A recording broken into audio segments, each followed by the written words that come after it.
English fiction writer Edward Morgan Fawcett once said that the four characteristics of humanism are curiosity, a free mind, belief in good taste, and belief in the human race. Belief in the human race was a central aspect of the Renaissance. Renaissance in itself means rebirth. This was a time for reinvention and a shift away from old medieval ways of thinking. People were now more interested in what it is to be human rather than in religion. Great thinkers had this idea that the study of humanity should be a priority and that it was important to understand how our minds and our bodies worked. It placed the human in a higher position than it ever was before. Starting in the 14th century, Renaissance was really the time when this shift in mindset happened and went on to flourish. Humanists were interested in studying antique art and literature. They believed that education was a powerful tool to citizens, and they also encouraged non-religious studies. In Italy, this movement was prominent, and it led to many Italian artists to produce art that displayed humanistic ways of thinking. Some of the big names we can think of are, of course, Leonardo da Vinci, Francesco Petrarch, being the father of humanism, Sandro Botticelli, Michelangelo, and Raphael, just to name a few. To understand this ideology, it is important first to understand how it came about and what it stemmed from. The humanist ideology, according to many scholars, began in later 14th century Italy, then spread through Europe to finally become the main intellectual movement in the North. In previous centuries, life was primarily focused on the church and religion, but their power slowly declined in the beginning of the 14th century. This resulted in people being less interested in God and not fearing the final judgment like they used to. The knowledge of the human being and nature was instead at the center of all things. In his book about humanism, Nord talks about Buckard's theory that a revival of commerce and urban life laid the foundations for a rediscovery of ancient literature, which influenced a new set of values, and this philosophy of life came to be called humanism, and it reflected a comprehensive rebirth. Humanists put faith in mankind instead of deities, and they believe that the human nature is perfectible and insist on the importance of wisdom.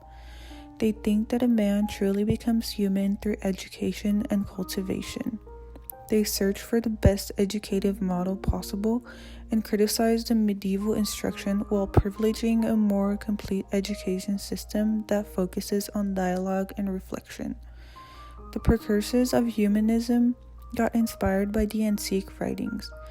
In his work, Baker explains that Paul Grendler described humanism as an educational ethos dedicating to instilling virtue in students by way of reading the great literary works of the ancients. This, in a way, resembles our current education practices. Some names are to be thought of when referring to the humanist movement, with the most famous one in Italy being Petrarch.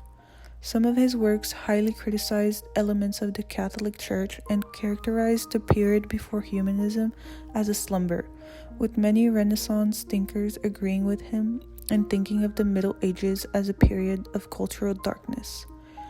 His works contributed to this new ideology, and he is often cited as the father of humanism. While most of his publications were literary, it is important to note that humanism has also greatly impacted the arts, and many artists came to be inspired by it. In this new world, while medieval society viewed artists as servants and craftspeople, Renaissance artists were trained intellectuals, and their art reflected this newfound point of view. A famous artwork that emphasizes the idea of man and at the center of everything is The Vitruvian Man by Leonardo da Vinci. He depicts the human in its most natural state, nude. The detailed piece seems to be part of a scientific research project that the artist did. In fact, da Vinci interested himself in the human body and participated in dissections to better understand the different parts of our bodies. His way of working and combining science with art and putting a man at the center of his work is typical of the humanist way, and he himself believed that man is the model of the world.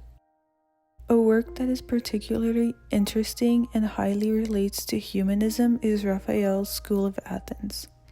The artist put at the center of his work two famous philosophers, Aristotle and Plato. They are placed in the fresco's vanishing points to draw the viewer's attention to them, which is a trick developed in the High Renaissance. Them being at the center highlights the importance of education that humanists valued. On the left, Plato is pointing up, indicating his theory of forms, which argues that the real world is not the physical one, but instead a spiritual realm of ideas filled with abstract concepts. Whereas Aristotle's hand is towards the ground, indicating his theory that the only reality is the one we experience through our senses by sight and touch, and that our knowledge comes from it. Each of them holds their books in their left hands, Timaeus for Plato and Nicomachean Ethics for Aristotle, amongst many other publications present in the fresco. And the books that appear in the artwork as symbols of the era of humanism show the presence of secular knowledge.